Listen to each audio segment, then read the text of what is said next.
Welcome back to Mindfuel Studio. In Chapter 18 of the Kite Runner, Amir returns to Kabul after many years and sees the city and its people changed by war. Memories of his childhood with Hassan and the mistakes he made come rushing back, and Amir begins to realize that some debts of the past must finally be repaid. Let's see what happens next. The sun had almost set and left the sky swathed in smothers of purple and red. I walked down the busy, narrow street that led away from Rahim Khan's building. The street was a noisy lane in a maze of alleyways choked with pedestrians, bicycles, and rickshaws. Billboards hung at its corners, advertising Coca-Cola and cigarettes. Hollywood movie posters displayed sultry actresses dancing with handsome, brown-skinned men in fields of marigolds. I walked into a smoky little samovar house and ordered a cup of tea. I tilted back on the folding chair's rear legs and rubbed my face. That feeling of sliding toward a fall was fading.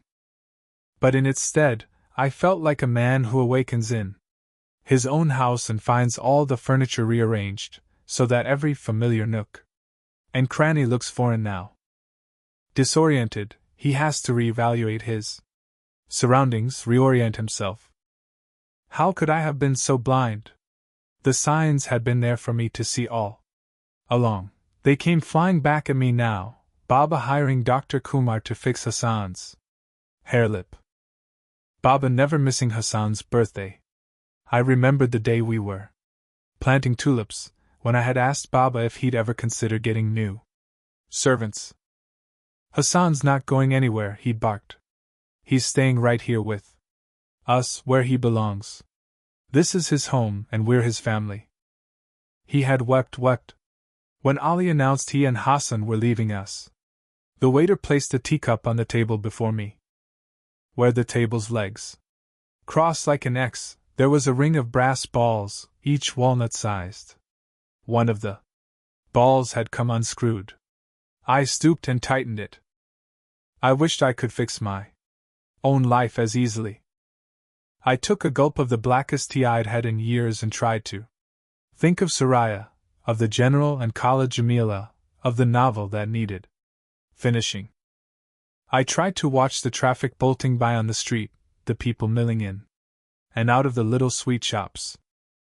Tried to listen to the Qawwali music playing on the transistor radio at the next table. Anything. But I kept seeing Baba on the night of my graduation, sitting in the Ford he'd just given me, smelling of beer, and saying, I wish Hassan had been with us today. How could he have lied to me all those years? To Hassan? He had sat me on his lap when I was little, looked me straight in the eyes, and said there is only one sin, and that is theft. When you tell a lie, you steal someone's right to the truth. Hadn't he said those words to me? And now, 15 years after I'd buried him, I was learning that Baba had been a thief. And a thief of the worst kind. Because the things he'd stolen had been sacred, from me the right to know I had a brother, from Hassan his identity, and from Ali his honor, his naam, his namuz. The questions kept coming at me. How had Baba brought himself to look Ali in the eye? How had Ali lived in that house, day in and day out, knowing he had been dishonored by his master in the single worst way an Afghan man can be dishonored? And how was I going to reconcile this new image of Baba with the one that had been imprinted on my mind for so long, that of him in his old brown suit, hobbling up the Tahiri's driveway to ask for Soraya's hand? Here is another cliché my creative writing teacher would have scoffed at. Like father, like son. But it was true, wasn't it? As it turned out, Baba and I were more alike than I'd ever known. We had both betrayed the people who would have given their lives for us. And with that came this realization, that Rahim Khan had summoned me here to atone not just for my sins but for Baba's too. Rahim Khan said I'd always been too hard on myself. But I wondered. True, I hadn't made Ali step on the landmine, and I hadn't brought the Taliban to the house to shoot Hassan. But I had driven Hassan and Ali out of the house. Was it too far-fetched to imagine that things might have turned out differently if I hadn't? Maybe Baba would have brought them along to America. Maybe Hassan would have had a home of his own now, a job, a family, a life in a country where no one cared that he was a Hazara, where most people didn't even know what a Hazara was. Maybe not. But maybe so. I can't go to Kabul, I had said to Rahim Khan. I have a wife in America, a home, a career, and a family. But how could I pack up and go back home when my actions may have cost Hassan a chance at those very same things?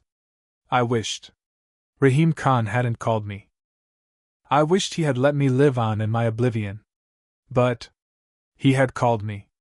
And what Rahim Khan revealed to me changed things. Made me see how my entire life, long before the winter of 1975, dating back to when that singing Hazara woman was still nursing me, had been a cycle of lies, betrayals, and secrets. There is a way to be good again, he'd said. A way to end the cycle. With a little boy. An orphan. Hassan's son. Somewhere in Kabul. On the rickshaw ride back to Rahim Khan's apartment, I remembered Baba saying that my problem was that someone had always done my fighting for me. I was 38 now. My hair was receding and streaked with gray, and lately I'd traced little crow's feet etched around the corners of my eyes. I was older now. But maybe not yet too old to start doing my own fighting. Baba had lied about a lot of things as it turned out, but he hadn't lied about that. I looked at the round face in the Polaroid again, the way the sun fell on it. My brother's face. Hassan had loved me once, loved me in a way that no one ever had or ever would again.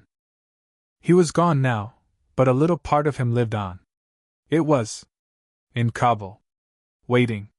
I found Rahim Khan praying _namaz_ in a corner of the room. He was just a dark silhouette bowing eastward against a blood-red sky. I waited for him to finish. Then I told him I was going to Kabul. Told him to call the Caldwells in the morning. I'll pray for you, Amir Jan, he said. And that's chapter 18?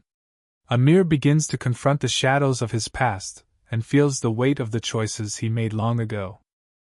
The journey toward redemption continues, and the next chapter promises even more revelations. Like and subscribe to Mindfuel Studio to continue the story in chapter 19.